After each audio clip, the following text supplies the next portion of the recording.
¿Se ha traspasado la impunidad de Juan Carlos I y sus supuestos negocios a Felipe VI? Tonto sería si no lo hiciera con lo fácil que se le está poniendo. ¿A cuánto asciende la fortuna de la Casa Real Española? No sabemos cuánto dinero tienen los reyes, de dónde viene y, sobre todo, dónde se guarda. ¿Tiene el rey cuentas secretas en paraísos fiscales? Hay muchos indicadores que me llevan a decir que sí. ¿Es la monarquía un negocio familiar? Es que no es indisoluble, o sea, va intrínseco el negocio con la palabra reinado. ¿Será Felipe VI el último rey de España? Para mí la única esperanza que tienen los republicanos españoles tienen nombre y son Leticia y Froilán. Por razones obvias. En 360 grados, la monarquía, un negocio rentable.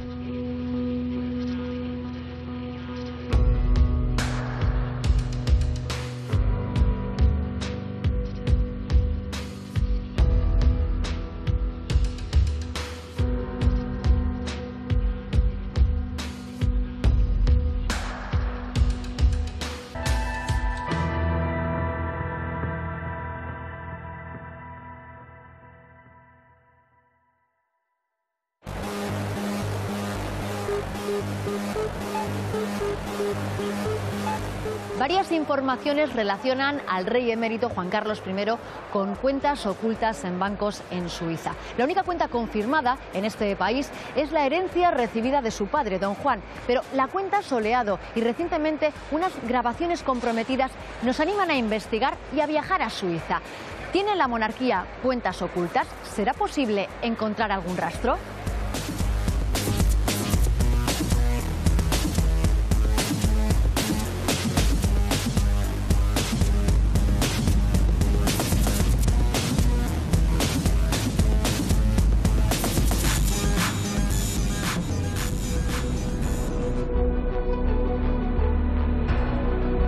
El carácter de uno es así, otros pueden ser de otra forma. Lo siento mucho, me he equivocado y no volverá a ocurrir. La es matarme y ponerme un pino en la tripa. No, yo nunca he sabido cuáles son los ingresos y los gastos de Aizón. La justicia es igual para todos. Juro desempeñar fielmente mis funciones, guardar y hacer guardar la Constitución y las leyes. Queda proclamado rey de España, con Felipe de Borbón y Grecia, que reinará con el nombre de Felipe VI. Mi compromiso como rey con la unidad y la permanencia de España. ¡Viva el rey! ¡Viva! ¡Viva España! ¡Viva!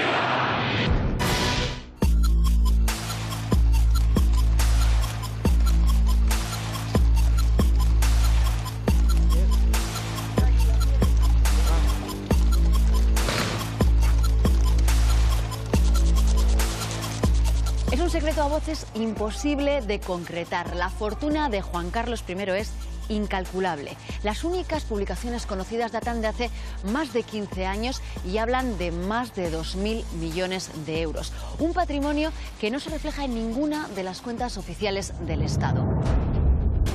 No es fácil seguir el rastro de las cuentas reales. Tras la restauración de la monarquía, los cronistas apenas se atrevieron a publicar informaciones sobre el patrimonio del entonces rey Juan Carlos I. Solo unos pocos valientes bucearon en sus secretos y son precisamente a ellos a quienes recurrimos en nuestra investigación. Es el caso de la escritora Rebeca Quintans, quien se vio obligada a publicar su primer libro, Un rey golpe a golpe, bajo el seudónimo de Patricia Esberlo, por miedo a sufrir represalias. Nos citamos con ella en Madrid, junto al monumento en honor a don Juan de Borbón. ¿Y de dónde sale esa fortuna? Porque siempre se ha dicho que don Juan era pobre. Bueno, eso hay que entenderlo con matices, porque eran pobres que vivían en un palacio, aparte que Franco también les pagaba una especie de sueldo mensual para que pudiesen vivir con dignidad en el extranjero. ¿Cómo se hace esa fortuna? La fortuna de Juan Carlos proviene de sacar rentabilidad a todo lo que hace cuando está él a través de mordidas. Cuando media en la firma de un contrato, por ejemplo, en el extranjero con estos empresarios, solo con estar presente ya exigía una comisión potente. Y luego, aparte, también tenía él sus propios negocios a través de socios, como fue en su momento Manolo Prado. Hay muchas cosas que están invertidas en inmobiliario. Por ejemplo, en la Operación Malaya salió una urbanización en República Dominicana que se llama Urbanización Rey Juan Carlos, porque ¿para qué vamos a escondernos si está fuera de España? Que es una urbanización de hiperlujo y que todo el mundo pues decía que era de quién era, ¿no? Del Rey Juan Carlos. Que tenemos la cuenta Soleado, que lleva casi 10 años en secreto sumarial y no se levanta porque si está con dinero que viene de durante el reinado, pues tampoco se puede saber, y entonces ¿para qué se va a levantar el secreto de sumario? ¿Cuál cree que es el origen de esa fortuna? Pues hombre, cuando tú ganas 200.000 euros brutos al año durante 40 años, es imposible hacer una fortuna de ese tipo. Ni siquiera aunque fueras el mejor inversor del mundo, es que no da. Lo del gran pelotazo es Kío, claramente. Es Kío, y además lo más vergonzoso. Años 90. Tras la invasión de Kuwait se descubre que del grupo Torras, filial de la Kuwait Investment Office, más conocida como Kío, habían desaparecido cerca de 55.000 millones de pesetas. El presidente de la filial, Javier de la Rosa, amigo íntimo de Juan Carlos de Borbón, fue acusado de quedarse con el dinero. El empresario declaró ante el juez que entregó a Manuel Prado y Colón de Carvajal, mano derecha del rey emérito, hasta 100 millones de dólares por los trabajos realizados en calidad de asesor. ¿Se quedó Juan Carlos I con parte de ese dinero? Este fondo de inversión, por decirlo así, pues manejaba muchísimo dinero. El representante de Kío en España era Javier de la Rosa, con quien Prado y Colón de Carvajal pues hizo buenos negocios hasta que le pide cuentas de qué ha pasado con este dineral, porque ahí daba unas pérdidas de 500.000 millones de dólares, para defenderse él de la acusación. Pues dice, no, yo este dinero yo no me lo he quedado, yo se lo he dado al rey. Los presupuestos generales del Estado asignan una partida a la Casa Real que se puede consultar en su web desde 2014. De ahí se conoce que el último año que Juan Carlos ejerció como monarca, su sueldo fue de 292.752 euros anuales. ¿Cómo es posible entonces que se le atribuya una fortuna de más de 2.000 millones de euros según publicaciones de hace más de 10 años? Empecemos por el principio. Los investigadores apuntan que Juan Carlos de Borbón accedió al trono con los bolsillos vacíos. Sus primeros ingresos extra datarían de 1962, cuando un grupo de empresarios realizó una donación de 200 millones de pesetas como regalo de boda. En 1977, el monarca solicitó por carta al Shah de Persia 10 millones de dólares para ayudar al gobierno de Suárez. De ese dinero nada se supo. Ese mismo año, su también amigo, el príncipe saudí Fahd Abdulaziz, le presta 100 millones de dólares más que, al parecer, nunca se devolvieron. A esto hay que sumar que el salario del monarca en 1979 fue de 10 millones de pesetas.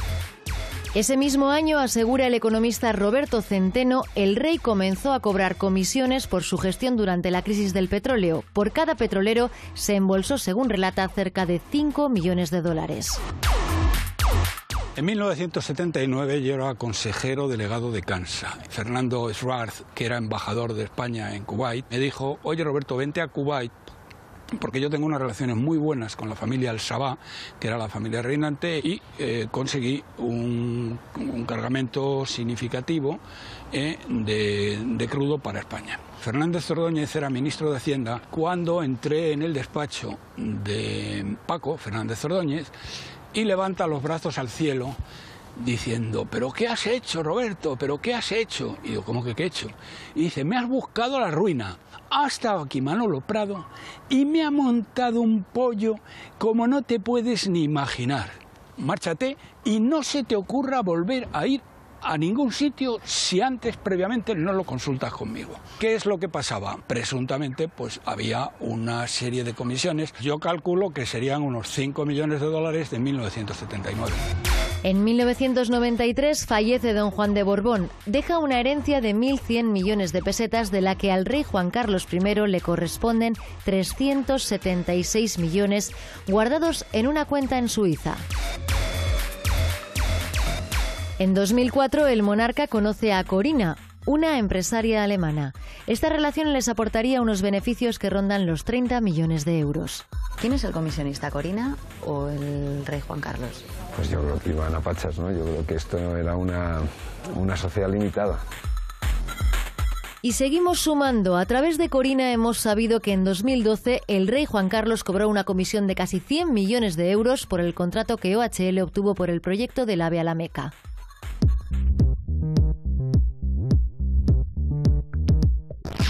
Pero no solo hay indicios de que el rey recibe dinero. La relación de la Casa Real Española con empresarios, banqueros o la realeza de Oriente ha sido enriquecida con numerosos regalos que incrementan la fortuna de los monarcas.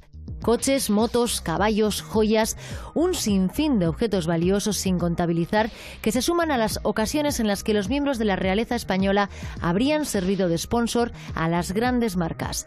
¿Regalos a cambio de qué?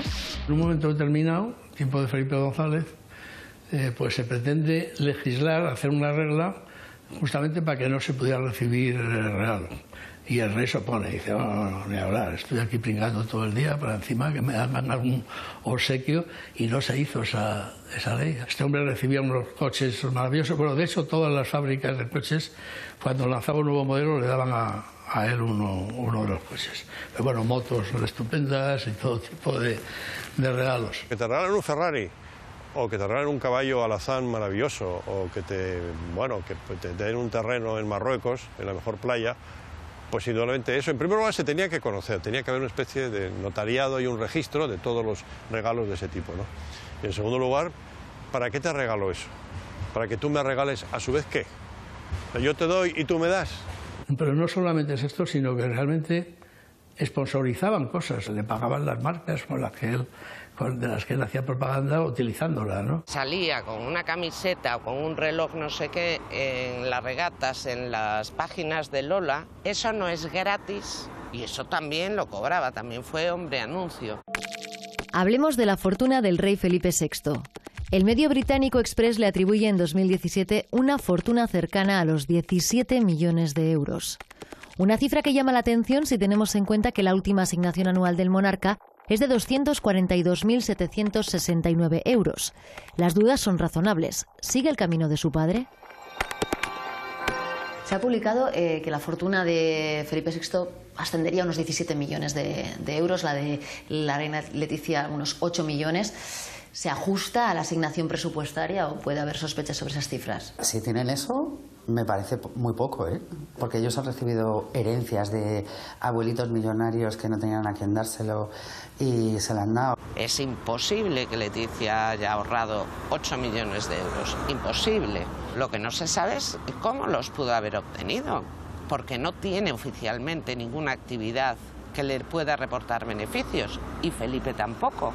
Es complicado que Felipe VI pueda llegar a tener una fortuna personal como la de su padre, pero una familiar ahí está, ¿no?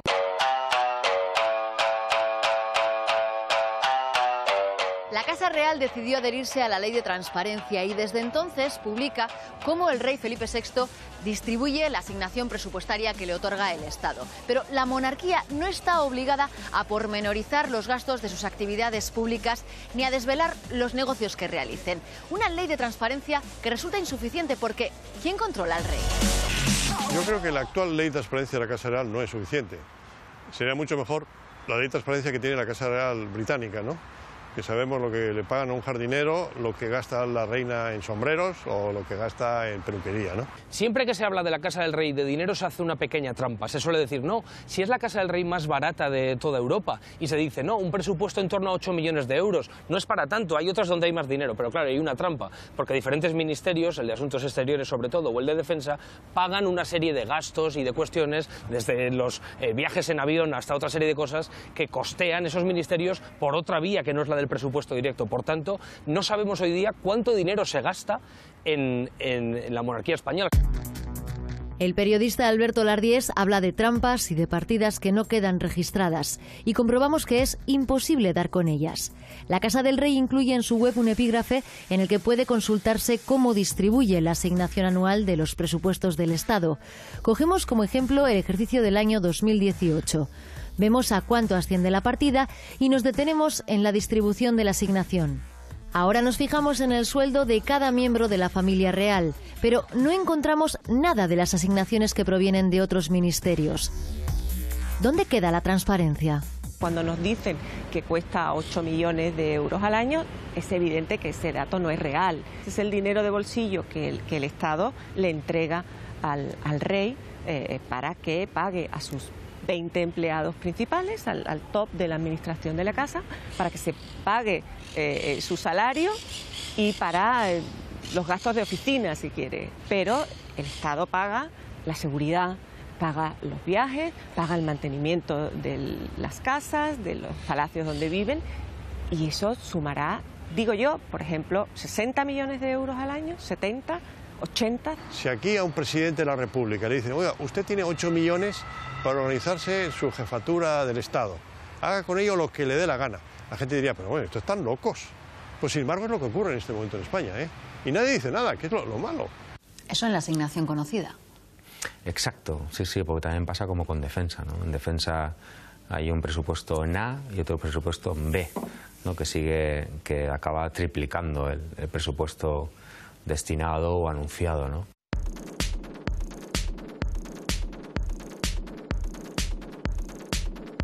El rey emérito siempre ha mantenido muy buenas relaciones con los países del Golfo, entre ellos Arabia Saudí. Unos contactos de los que también participaba su hijo Felipe VI y que sigue manteniendo. Pero, ¿actuaba el ex jefe de Estado como comisionista en acuerdos empresariales? ¿Y el actual rey?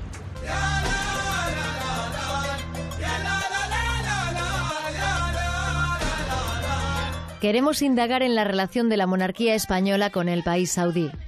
Una amistad que se remonta a los años 70 y que ha ido creciendo al mismo ritmo que se cerraban contratos y saltaban a la luz los negocios no tan legítimos del rey emérito. Nos ponemos en contacto con la Embajada de Arabia Saudí en España. Queremos una entrevista con su embajador, pero a pesar de nuestra insistencia, nunca recibimos respuesta. Tratando de ahondar en la relación entre la Casa Real Española y la saudí, conseguimos dar con un testimonio revelador. Juan Ramón Martín Menoyo, excontable de la Embajada Española en Riad. Es la primera vez que concede una entrevista sobre esta cuestión.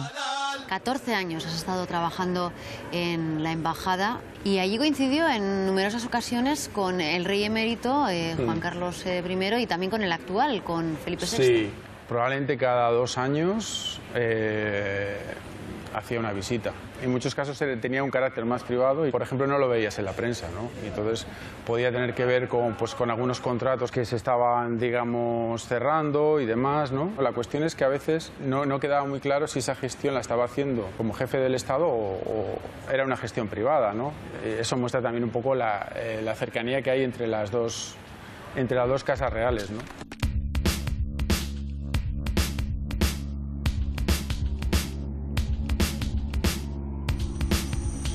Todas las visitas oficiales que ha habido a Arabia Saudí siempre han estado lideradas, ¿no?, o presididas por el rey. Pero no creo que haya habido ninguna visita en la que hayan estado ninguno de los presidentes, ¿no?, que hemos tenido hasta ahora. Entonces eso también da que pensar que, bueno, pues que la relación se establece, o sea, que el interlocutor de Arabia Saudí es la monarquía. ¿Cómo definiría esa relación? El marco de relaciones consiste básicamente en adecuarse a las necesidades de la familia real saudí, ¿no? Y a cambio de eso, pues claro, también España consigue una serie de ventajas, de cierto trato favorable, posibilidad para que las empresas españolas accedan a determinados contratos, aunque eso no implica que los consigan, ¿no? Hay un montón de empresas constructoras y de empresas tecnológicas, muchas de ellas vascas, trabajando en los Emiratos y trabajando en Arabia Saudí, y el 80% de eso se lo deben naturalmente a sus productos, que también son buenos, pero se lo deben a Juan Carlos. Ha estado trabajando usted en la embajada hasta hace un año. Sí. Así ha coincidido también bajo el reinado de Felipe VI. Sí. ¿Observa grandes diferencias entre un rey y otro en la relación con Arabia Saudí? Quizá, bueno, en el caso de Felipe VI no haya tanta camaradería, no sea tan cercana como la que había con el rey Juan Carlos, pero los intereses se siguen manteniendo para que la relación con Arabia Saudí se mantenga fuerte y que Arabia Saudí o el régimen saudí siga considerando a España como un aliado fiel, digamos, ¿no?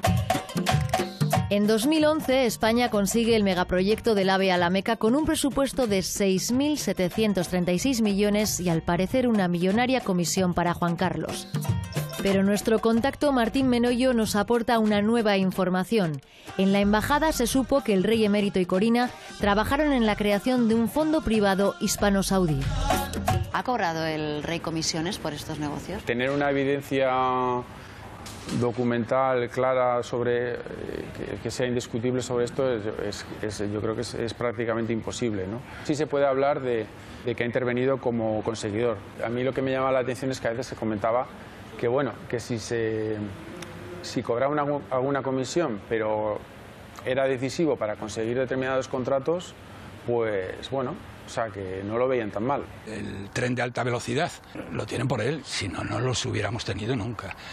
Dicen que si se ha llevado una comisión de 100 millones, bueno, él ya no es rey de España, o sea, tiene todo el derecho a llevarse esa comisión. Y si alguien piensa que llevarse una comisión de 100 millones de euros es una barbaridad, es que es un ignorante que no sabe cómo funcionan las cosas en este mundo. Un rey no puede ser comisionista. ¿Por qué?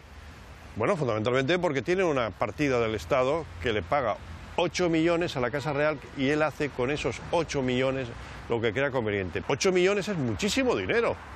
Y encima tiene que ser comisionista, ¿pero para qué? ¿Para ser más rico del cementerio? Si queremos que vaya con los empresarios, entonces hay que aclarar muy bien las cuentas. Y a lo mejor hay que pagarle un poco más, pero que quede bien claro que no hay comisiones por trabajar. El rey emérito trabajó además para la creación de un fondo hispano-saudí. Sí, era un fondo privado en el que contribuían empresas privadas saudíes y españolas, ¿no? Para favorecer las inversiones españolas en Arabia Saudí y las saudíes en España. Se liquidó, pero se liquidó con la salvedad de que hubo una penalización, digamos, para los que lo habían abierto de varios millones de euros, ¿no? Se habló de que realmente el rey y Corina intervinieron muy directamente en el que se creara este fondo y en fomentar que se utilizara, y entonces se especuló sobre la posibilidad de que esa comisión hubiera acabado en sus manos. En sus manos. ¿De cuántos millones estamos hablando? Yo creo que desde luego eran más de 5 millones de euros, sí. Coincidiendo con nuestra investigación, sale a la luz una noticia que refuerza el papel de Corina en los negocios del rey emérito. En 2007, el entonces embajador en Arabia Saudí, Manuel Alabart, acompañó a la empresaria en una reunión oficial como enviada de Juan Carlos I. Nosotros conseguimos la confirmación de que Corina acudía frecuentemente como representante del rey.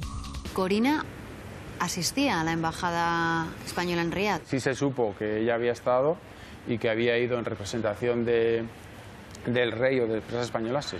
Ella se reunió sola, por ejemplo, con Walid bin Talal, el saudí más rico, seguro, y el quinto del mundo. Digamos que cuando se produjeron esos encuentros, se actuaba como representante del rey, ¿no? Del rey Juan Carlos, del actual rey emérito, ¿no? El tema de Corina lo llevé al Senado y entonces el ministro de Asuntos Exteriores, José Manuel García Margallo, en sede parlamentaria me dijo que yo poco menos que era un chalao, que era una persona que estaba levantando infundios, ¿no? Bueno, pues a las 2 semanas, el propio ministro García Margallo, en el diario El Mundo, reconoció que él se había entrevistado con Corina. Pero aquí no pasa nada. Eso en Inglaterra, pues no sé, que cae el gobierno. Ministros que se reunían con Corina. Resulta que el papel de la empresaria alemana no era para nada discreto. Iñaki Anasagasti va más allá y habla del trato preferencial que recibía la examiga del rey, incluso por parte de los socialistas. Un ministro que estaba en el Senado, que había sido ministro de Industria, y cuando salió toda la affair de Corina, y además había fotos de un viaje internacional a Arabia Saudí, yo le pregunté, le dijo, oye, ¿tú ya sabías? Y digo, pues claro que sabía quién era Corina. Corina venía con nosotros allí y había que tratarle de una manera muy especial, porque era la amante del rey. Pero claro, no puedo decir el nombre de la persona para no comprometerle, pero claro, que te diga es una persona que ha sido ministro de Industria y que te lo diga socialista además, que no era de la derecha, sino socialista, y que le parecía normal o que tenía que aguantarlo, ilustra sobre lo que ha sido pues la corte española durante todos estos años.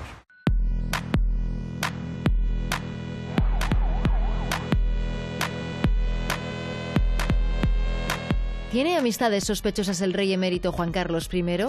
Nos fijamos en uno de los hombres fuertes de Juan Carlos, el ya fallecido Manuel Prado y Colón de Carvajal. Administrador privado del monarca, fue condenado por su implicación en el desfalco de las cuentas de la filial española de Kio. Siendo el rey inviolable, su círculo se compone de empresarios involucrados en asuntos turbios con los que ha compartido negocios y aficiones como la caza. Entre ellos Javier de la Rosa, condenado por apropiación indebida y estafa. Mario Conde, sentenciado por apropiación indebida, falsedad documental y blanqueo de dinero. Y los Albertos Cortina y Alcocer, condenados por estafa. Queremos profundizar en los amigos que han salpicado los reinados de Juan Carlos I y Felipe VI y que casualmente son los mismos. Durante mucho tiempo padre e hijo han compartido círculos y relaciones. La periodista y escritora Ana Romero ha publicado varios libros en los que repasa la vida de ambos monarcas. ¿Por qué se heredan las amistades controvertidas? Está claro que el rey Felipe ha tratado de cuidarse en público de relaciones polémicas, pero ¿hasta qué punto ha renunciado a ellas y lo que suponen? ¿Ha tenido amistades peligrosas Juan Carlos I? Muchísimas. Algunas de ellas condujeron a su final. ¿Cuáles fueron las más influyentes en ese final? Bueno, la última la conocemos todos muy bien y es una mujer y se llama Corina Larsen, pero ha tenido amistades desde la década de los 90, como Mario Conde, como Javier de la Rosa, como Manuel Prado y Colón de Carvajal. ¿Y qué interés tenía el rey en esas amistades? Hasta el día de hoy es un hombre que disfruta enormemente de la vida y disfruta enormemente de los viajes y de las fiestas y de la vida misma, ¿no? Él se ha aproximado a muchísima gente que le ha dado alegría de vivir. Es un poco lo que ha ocurrido a lo largo de su vida, ¿no? Esa proximidad a millonarios, esa proximidad a gente que le ha proporcionado un estilo de vida inapropiado para un jefe del Estado. ¿Y Felipe VI tiene amistades peligrosas? Pienso que no. Es más, yo creo que incluso si a Felipe VI le gustara el estilo de vida que le gustaba a su padre, ya no podría permitírselo. La sociedad española no toleraría un comportamiento como el que tuvo Juan Carlos I. ¿Son también las amistades de Felipe VI peligrosas? Algunas sí. ¿Qué pasa, por ejemplo, con Borja Prado Ulate? Que seguramente tendrá sus cosillas, ¿no? Y todo saldrá. Fue exiliado porque como su padre estaba en la cárcel, pues no le querían cerca los López Madrid y los Villarmir y toda esa gente. Pues digamos que es el que viene más limpio, ¿no? Ahora, en estos momentos, ¿no? Del club. No me consta que ningún gran empresario de este país, o mediano, o medio pensionista, se haya lucrado de la amistad de don Juan Carlos, con la única excepción de Prado, que era su valet de chambre, que es distinto, le hacía un trabajo. Una de las familias compartidas entre padre e hijo es la del empresario Juan Miguel Villarmir. El presidente de OHL ha sido imputado en el caso Púnica, que investiga la trama de corrupción madrileña de adjudicación de contratos públicos a cambio de comisiones. Por la misma trama ha sido imputado su yerno, Javier López Madrid, también conocido como el amigo compillogui de la reina Leticia. Está implicado además en el caso Lezo, el uso de las tarjetas Black, y ha sido acusado de acoso, amenazas y coacciones. La relación de Felipe VI con López Madrid se mantiene. ¿Hasta dónde es peligrosa?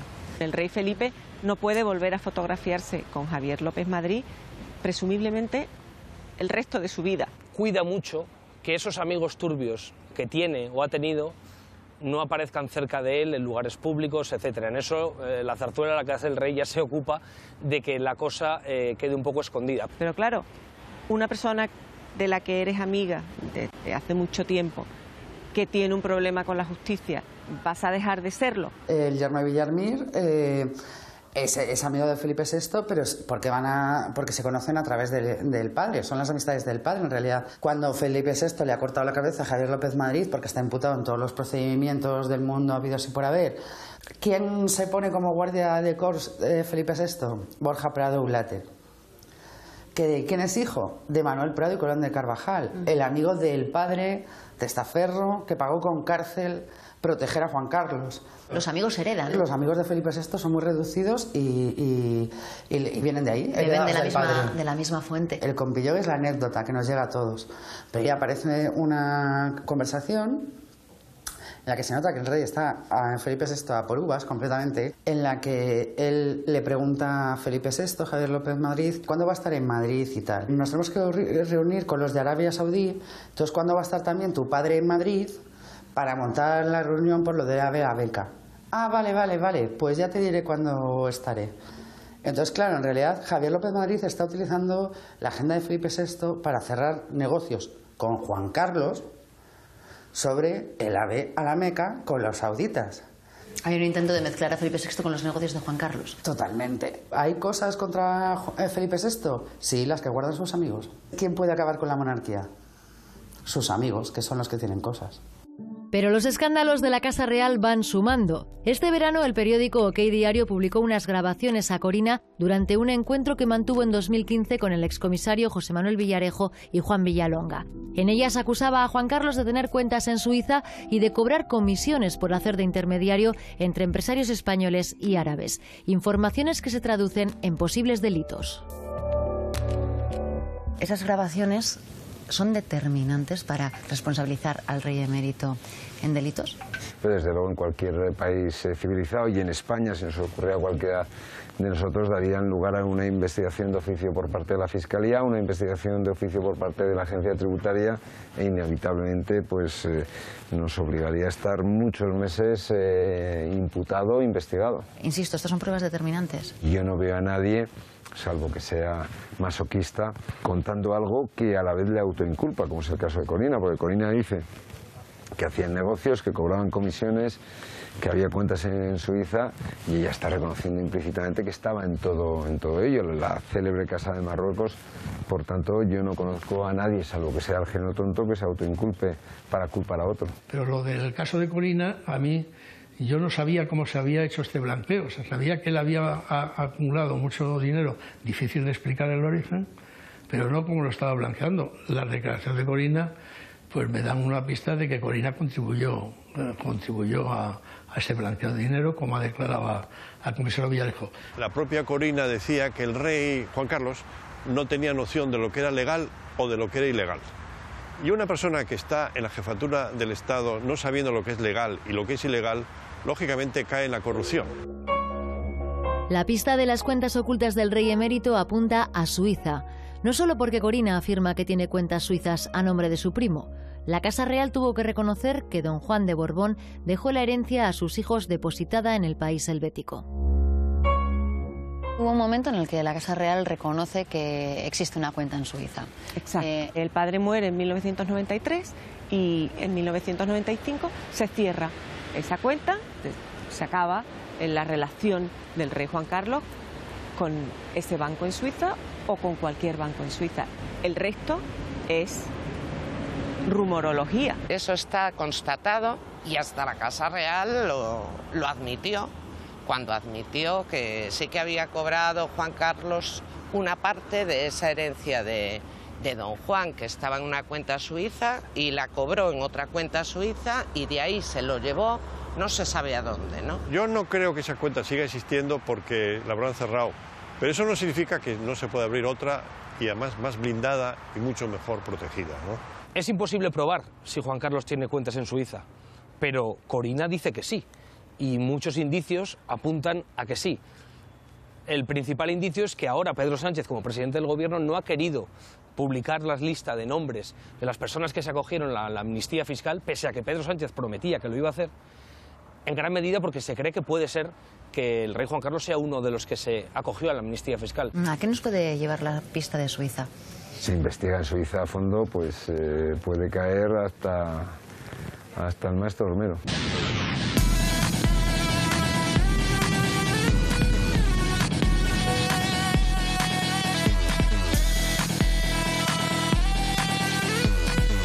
Nos encontramos en Zúrich. Aquí buscamos respuestas entre quienes conocen de primera mano lo que se mueve en el sistema bancario suizo. Es Rudolf Elmer, un reputado banquero que trabajó durante años en una de las entidades más importantes de Suiza, Julius Baer. Fue jefe de operaciones de la entidad en las Islas Caimán y tiene conocimiento directo sobre el funcionamiento de los paraísos fiscales. Fue despedido por denunciar que el secreto bancario es el robo más grande de la historia. Rudolf Elmer asegura que las monarquías siempre han sido muy buenos clientes de la banca suiza. Usted dice que le consta que las monarquías y también la monarquía española tiene cuentas en Suiza. Sería muy normal, encajaría en la imagen, es más que obvio. Hay muchos indicadores que me llevan a decir que sí. ¿Qué razones puede tener la monarquía española, en este caso, para tener cuentas en Suiza? Hay varias razones, pero la principal es porque los bancos suizos mantienen muy bien el secreto. Hay una extrema protección sobre la seguridad de los clientes. Pero Suiza solo es una parte. Los clientes usan los paraísos fiscales, mandan construir una estructura que les permite ocultar los beneficios e incluso las transacciones.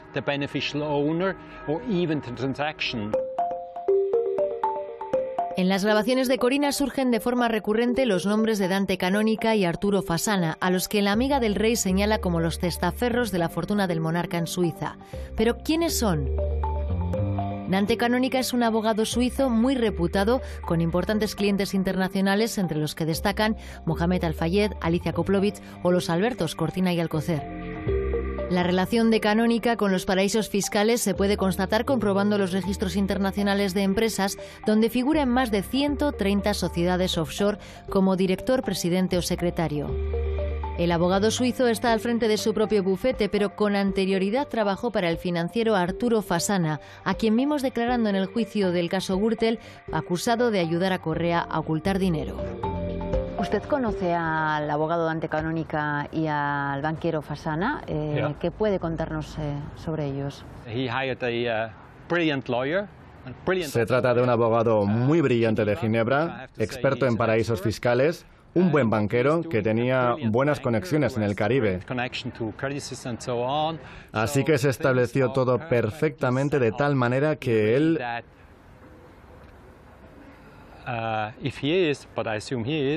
fuera el beneficiario de toda la estructura. ¿Cree que hay indicios para pensar que el actual rey Felipe VI también pueda tener cuentas aquí en Suiza? Sería una excepción.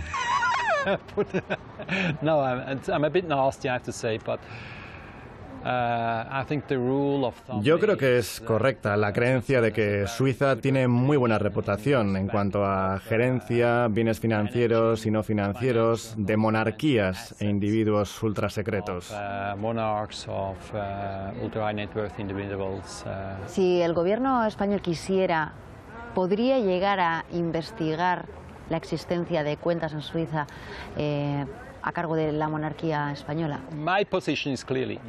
Mi respuesta es muy clara, no, no tendría ninguna posibilidad. El gobierno suizo diría que lo va a mirar, que le va a echar un vistazo al tema, mostrarían que son proactivos, que cooperan, pero al final dirían que no hay ninguna evidencia, que han estado investigando, pero que no hay caso, porque necesitas una dirección, un nombre, el número de la cuenta del banco, la cantidad de dinero. Así que al final necesitas tanta información que las autoridades españolas no tendrían suficiente para llevar el caso ante un tribunal. Así que retrasarían todo lo máximo posible porque al final es un caso político, porque hablas de la monarquía española. ¿Sería posible, si lo intentáramos, encontrar algún rastro de estas cuentas aquí en Zúrich? No, en estas circunstancias sería prácticamente imposible. Básicamente porque la mayoría del dinero que está en Suiza es dinero procedente de la evasión de impuestos. Comprobar la existencia de cuentas en Suiza es prácticamente imposible. Solo ha trascendido la existencia de la cuenta Soleado, que debe su nombre al origen español de los dueños del dinero. Abierta por Arturo Fasana en Ginebra, se supo de su existencia en el marco de la investigación de la trama Gürtel. Según el informe realizado por la UDEF, entre 1999 y 2007 se habían depositado en la cuenta 25 millones, de los que Francisco Correa obtuvo 18.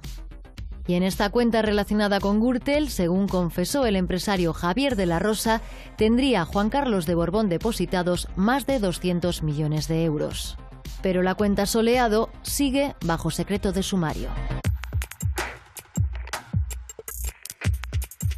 ¿Qué es y qué supone la supuesta implicación del rey emérito en la cuenta Soleado? Soleado es una cuenta abierta en la banca suiza hace más de 20 años, administrada por el financiero Arturo Gianfranco Fasana y que se descubrió en el caso Gürtel. Un depósito que podría contener parte de la fortuna de Juan Carlos I. Señor Arturo Gianfranco. Se le imputa participación en una trama de blanqueo, de delito fiscal, comisión del delito de falsedad, de cohecho, de asociación ilícita y de tráfico de influencia. ¿Va a prestar declaración aquí? Sí, cómo no. Pocos medios y periodistas han relacionado la cuenta Soleado con la fortuna del rey emérito. La periodista de investigación Patricia López lleva años detrás de esta pista. Conoce los entresijos de las finanzas de la familia real y cuál es su relación con el banquero Arturo Fasana. ¿Qué es la cuenta Soleado? Sabemos que es una cuenta que gestiona un señor que se llama Arturo Fasana, que es un gestor suizo y que en ella están metidos políticos de toda España, políticos vinculados al pelotazo, a las reformas, a las concesiones urbanísticas, sobre todo, viene del ladrillo. Esta cuenta viene del franquismo. En algunos casos sí, porque hubo familias liberales, incluso monárquicas, a las que el franquismo persiguió, por ejemplo, el propio Marqués de Salamanca o los Sartorius, o gente de clase de la nobleza y liberales sacaron el dinero corriendo fuera de España. Bueno, el propio Don Juan, claro, se tuvo que ir de España por Franco. Pero esa cuenta luego ya se alimenta con los negocios durante la transición y durante la democracia. Entonces de ahí ya se empieza ya a mezclar todo. Pero es una cuenta donde hay muchísima gente con un valor de dinero incalculable y luego están las otras, el resto de inversiones. Pilar de Borbón está ahí y Pilar de Borbón no le veo yo haciendo cosas en el Caribe sin permiso y además sin la aquiescencia, incluso sin el empujón de su hermano, ¿no? La cuenta de Soleado apareció por casualidad y sin que se le estuviera investigando a él.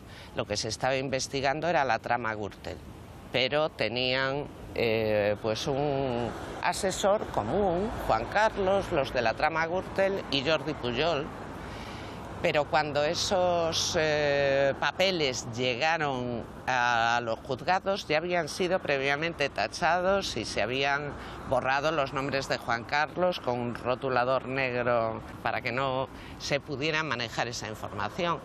Y en esa cuenta está el rey, el en dinero esa del cuenta, rey. Según Javier de la Rosa, según el comisario Villarejo, según innumerables fuentes que bueno, mienten más que hablan, pero a veces dicen alguna verdad, si no, no tendrían tantos amigos y tantos grandes enemigos. Pues sí, está el rey, está el rey. Y Fasana, tú y yo sabemos que tiene en su cuenta 300 millones del rey. Y por eso está ahí bloqueado el tema Gürtel. Están los Albertos con el rey, con 300 millones. Fasana se autobloqueó todas las cuentas al privatizar las empresas nacionales y al estar él metido en el lío de los 100 millones de Kio, dijeron hay que cubrirlo. Y Aznar a desgana concedió que se le dieran unos paquetes de acciones en ENCE, Telefónica y Abengoa al rey. Y esos paquetes son los que él ha vendido después y ha hecho líquido. Y eso es lo que fue a defender en el New York Times diciendo que no era verdad. Tras conocerse la noticia de las supuestas cuentas que Juan Carlos I tiene en Suiza, Hacienda negó que tuviera constancia de su existencia. Sin embargo, el sindicato de técnicos del Ministerio de Hacienda no ceja en su empeño de reclamar una investigación al considerar que es un hecho comprobable. También las supuestas comisiones cobradas por el rey emérito podrían ponerse bajo la lupa. ¿Qué supondría que el rey emérito Juan Carlos tuviera cuentas en Suiza? Esto habría que comprobar el modelo 720, la declaración de bienes en el extranjero del rey emérito, y comprobar qué bienes son los que tiene incluidos, declarados a la agencia tributaria. Si no estuvieran, conllevaría una responsabilidad tributaria por un incremento de patrimonio en el año 2014, que coincide exactamente con el año en que deja de ser inviolable. Sería perfectamente responsable de estas posibles infracciones tributarias o delitos fiscales en el caso de que superaran los 120.000 euros. Si los miembros de la Casa Real. El rey emérito se ha dicho en numerosas ocasiones que cobraba comisiones por los negocios que puedan haberse cerrado. Tendría que declararlos también. Si esto se confirmara, estaría teniendo unos ingresos que no se corresponden con la legalidad, digamos, ¿no? Estaríamos hablando ya no solamente de que se estarían ocultando esos ingresos, sino seguramente de que se estarían cometiendo posibles delitos, ¿no? Si se confirmara el cobro de comisiones en los negocios con Arabia Saudí, por ejemplo, ¿estaríamos hablando de un delito? Si tú cobras una comisión por llevar a empresas españolas a un supercontrato en Arabia Saudí, pues evidentemente estamos hablando de un delito muy gordo, porque el rey no puede cobrar comisiones por hacer eso. Primera infracción al Código Penal, y en segundo lugar porque ese dinero presuntamente no habría venido a España, y estaríamos hablando de un delito fiscal. Ahí habría bastante Código Penal. Hay entonces que fiscalizarles, pero vamos, hasta la médula, como a nadie. No estas cosas de que porque tenemos no sé cuántos ceros Hacienda delante del DNI, pues Hacienda no salta y no nos mira la declaración. No, al revés. Y hacerlas públicas, enteras, las declaraciones de Hacienda de la Casa Real.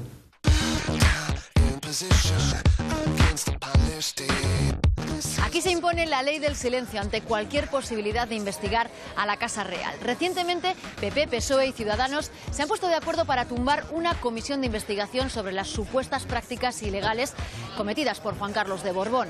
RC, en cambio, apoyó la creación de dicha comisión. Su diputado, Gabriel Rufián, dedica duras palabras a la monarquía. Desde Esquerra Republicana decimos que si el rey es tan alto, es tan guapo y está tan preparado, pues que curre o que se presente en las elecciones, como mínimo.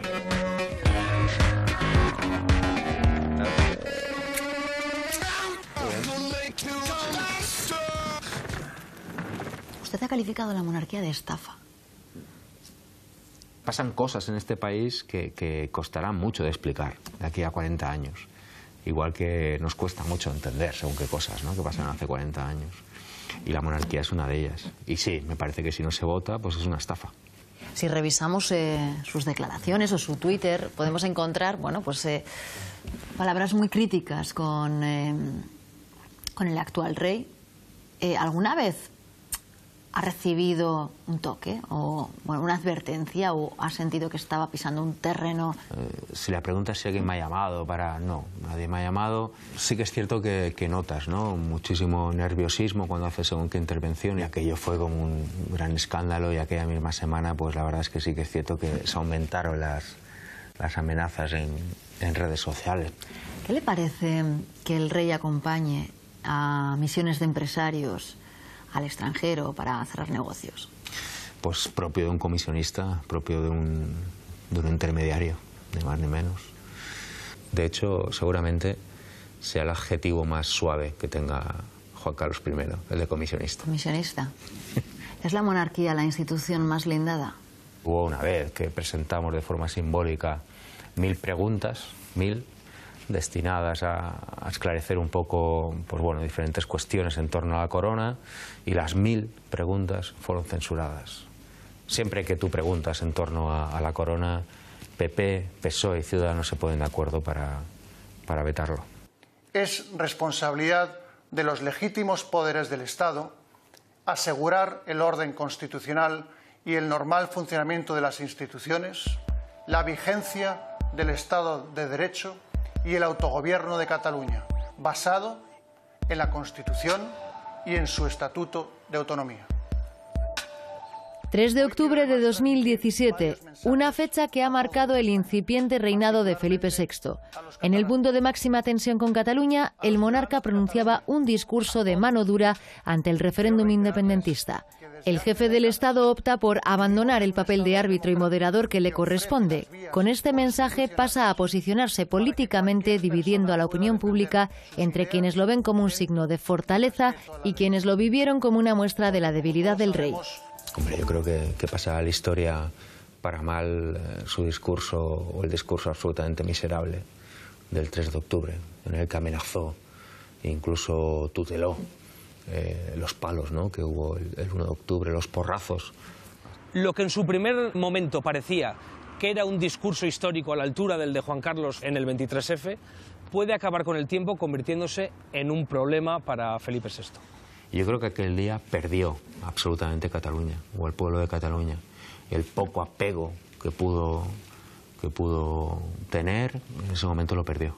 La cuestión catalana está siendo muy negativa para la Casa Real en general, porque además no pueden aportar nada a la solución y forman parte del problema. Creo que se va a cargar la monarquía, se la va a cargar Felipe, porque su comportamiento en el tema de Cataluña es absolutamente infecto y de un cobarde que no merece ser rey de España. Felipe VI comete el 3 de octubre del año pasado un error de cálculo y se ha enajenado pues toda la buena voluntad que tenía el padre en Cataluña. Y además un dato yo creo que es importante. Hubo un gran médico catalán llamado Josep Trueta, que era una eminencia, un republicano, que le dijo a Juan Carlos, cuando Juan Carlos le pidió consejo, le dijo, deme usted un consejo para hacerme grato a Cataluña. Y le dijo el médico Trueta, si tiene usted un hijo, no le llame Felipe, porque aquí en Cataluña el recuerdo que tenemos de Felipe V con los decretos de nueva planta que esquilmó Cataluña fue terrible. Por tanto, Felipe es un mal nombre para su hijo. Pues le llamó Felipe, para que veáis un poco la sensibilidad que existe en la Casa de Borbón con los temas catalanes. El actual monarca Felipe VI no solo ha sido blindado políticamente, sino que es inviolable, según recoge la Constitución. Esto quiere decir que en ningún caso se le puede procesar. El gobierno de Pedro Sánchez también se ha opuesto a tocar esta protección, como reclaman algunos partidos. Estamos hablando de aforamientos, no nos podemos limitar a los políticos. Si los eliminamos, tendríamos que eliminar también el de otros cargos institucionales. Tienen, por ejemplo, ahí toda la Casa Real. ¿Y qué ocurre con la prensa? ¿Existe un trato de favor hacia la actual monarquía? La connivencia entre los grandes medios de comunicación y la corona ha existido, existe y creo que lamentablemente existirá. A mí, por ejemplo, cuando publicamos las cintas de Corina, fui a televisiones donde me dijeron que no podía tocar la figura de Felipe VI, aunque sí podía echar toda la mierda sobre Juan Carlos I. Los medios de comunicación no están protegiendo para nada a Felipe VI, le están atacando de una manera muy civilina y algunos partidos políticos que se jactan además de decir en público varias veces viva el rey. En concreto, esos son los que más están atacando a la Casa Real. Juro desempeñar fielmente mis funciones, guardar y hacer guardar la Constitución y las leyes y respetar los derechos de los ciudadanos y de las comunidades autónomas. El 19 de junio de 2014, Felipe VI asumió su reinado amparado en los mismos privilegios que su padre. Cabe preguntarse si tras la misma pantalla se mantienen los hábitos y si será capaz de mantener los apoyos que sustentan la monarquía. Una institución que en su punto más débil puede aproximar el final de los Borbones en España. ¿Podríamos decir de tal palo tal astilla? Hasta que no le vea él metido en el fregado con las manos de decir, oye Javier, ¿y lo que me tenías que pagar qué? Pues le voy a dar un margen de confianza. También me llamó la atención que cuando fue a su proclamación en las Cortes, en el Congreso de los Diputados, fuera en el Rolls Royce de Franco y vestido de militar. Es decir, en una ceremonia civil, en un lugar como el Legislativo, que este señor vaya vestido de militar, eso significa que, bueno, pues ¿qué? Significa que cogía la herencia que le había dejado Franco a su padre y su padre a él, ¿no? Felipe VI no le llega ni a la suela del zapato a su padre. Pero bueno, afortunadamente el padre está vivo y si alguien tiene dos dedos de frente en este país, procurarán utilizarlo para que siga ayudando a España. Y si se lleva comisiones, pues que se las lleve, que para eso está. No creo que Felipe VI sea como su padre, pero la ocasión hace al ladrón, dicen, ¿no? Se ha tratado de hacer como una especie de cortafuegos que pareciera que estamos ante dos monarquías diferentes, pero bueno, uno ha cedido el trono, ha abdicado en su propio hijo. Ergo, algo de responsabilidad podrá tener el hijo, o al menos estéticamente ante los españoles, tendrá algo que ver con las cosas que hacía su padre, no suficientemente investigadas y no suficientemente clarificadas nunca. ¿Crees que Felipe VI será el último rey de España? Por lo menos lo siguiente será una reina. Tarde o temprano creo, por suerte, que los españoles tendrán que decidir con su voto sobre la monarquía española. Felipe no la va a poder salvar y además la primera crisis importante que tenga va a peligrar el suelo bajo sus pies. Para mí la única esperanza que tienen los republicanos españoles tienen nombre y son Leticia y Froilán. Por razones obvias que todo el mundo puede llegar a entender.